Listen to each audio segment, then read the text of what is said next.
Sir ஒரு நிமிஷம். Sir நீங்க வீட்டுல திட்டுற மாதிரி திட்டுறீங்க. ஒரு ஹஸ்பண்ட் கூட ஒய்ஃப் எப்படி திட்ட மாட்டான் சார். அந்த பொண்ணு பயந்து போயிருக்கு சார். இப்பதான் ஃபர்ஸ்ட் டைம் கேமரா முன்னாடி நிக்கிறா. கொஞ்சம் பொறுமையா சொல்லுங்க சார். கெமிக்கல் வேலை செய்ய ஆரம்பிச்சிருச்சு. அவளால நிக்க முடியல. நெளி ஆரம்பிச்சிட்ட பாத்தியா? முகத்தை நெளிக்கிறா, உடம்ப நெளிக்கிறா. அவளை பார்க்கவே செம்ம காமெடியா இருக்கு. இந்த விளம்பரம் இப்படியே வந்துச்சுன்னா இவ்வளவு மாதிரியே திருவோட கம்பெனி டான்ஸ் ஆட ஆரம்பிச்சிடும். போலாமா சார்? வேற ஏதாவது தேவைப்பட்டு உங்ககிட்ட சொல்றேன். Okay okay. மகா ரெடி தானே? போலாமா? சார் ஒரே ஒரு நிமிஷம், நான் அது வந்துடுறேன். சரிம்மா. கிளம்பும் போது ஃபைனலா ஒரு வாட்டி செக் பண்ணு.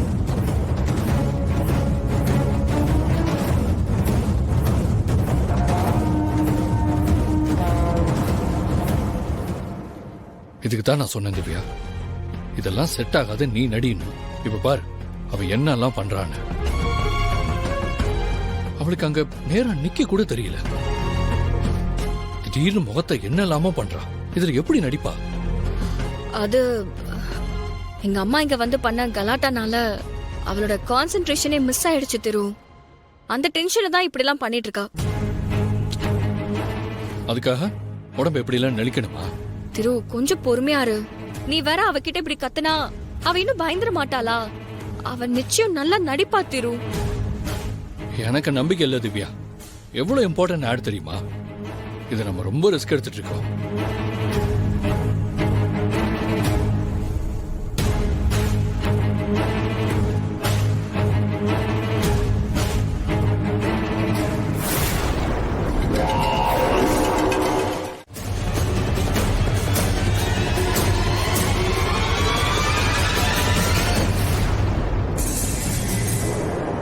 நினைச்சேன் நீங்க தான் இந்த வேலையை செஞ்சிருப்பீங்கன்னு நான் நினைச்சேன்.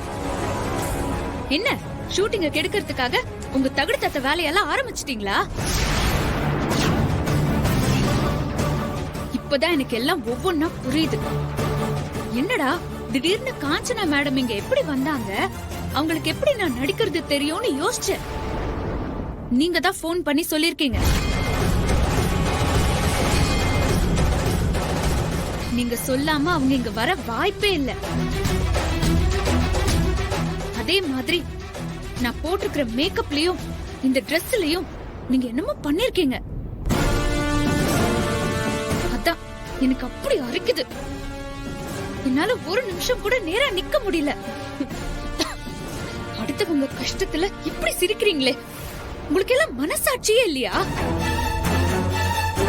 ஆனா நீங்க நினைச்சது எதுவுமே நடக்காது. நீங்க என்ன பண்ணாலும் இந்த விளம்பரத்தை தடுத்து நிறுத்த முடியாது. நான் திரு சாருக்காகவும் திவ்யாக்காகவும் எப்படியாவது நடிப்பேன்.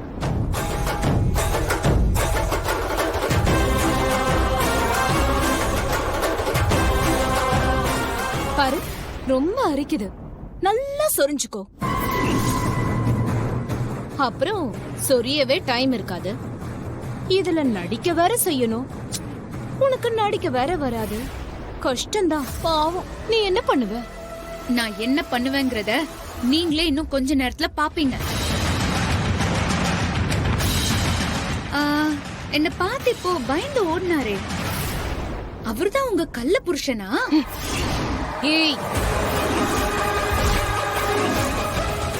நீங்களும் உங்க கள்ள புருஷனும் சேர்ந்துதான் இதெல்லாம் பண்றீங்கன்னு எனக்கு நல்லாவே தெரியும்.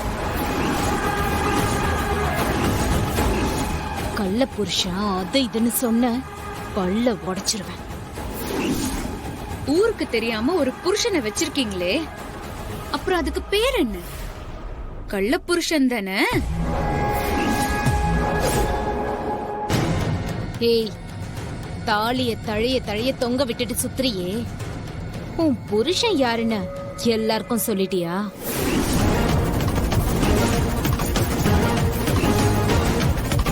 அது உனக்கு அசிங்கமா தெரியல? என்ன சொல்றியா?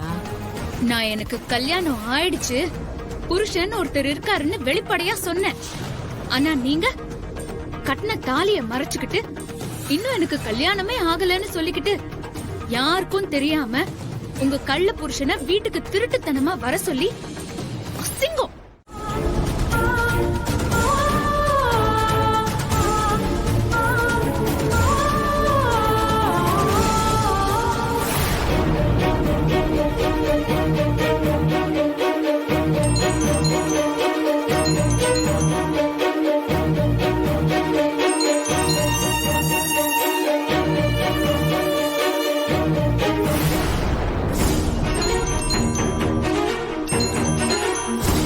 மேடம் உங்க போன் ரொம்ப நேரமா அடிச்சுக்கிட்டே இருக்கு.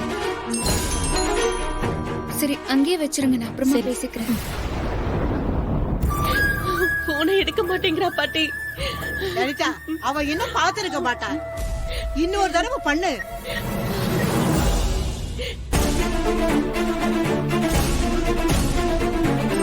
மேடம் மேடம் திரும்ப போன் வந்துட்டே இருக்கு மேடம். இந்தாங்க. யார் இத்தனை தடவை கால் பண்றது? ஒரே ஒரு நிமிஷம் வந்துடுறேன். Okay madam. பைரவா அண்ணன் எதுக்கு போன் பண்றாரு? அண்ணன் என்னன்னு இத்தனை தடவை போன் பண்ணிருக்கீங்க? லட்சுமி,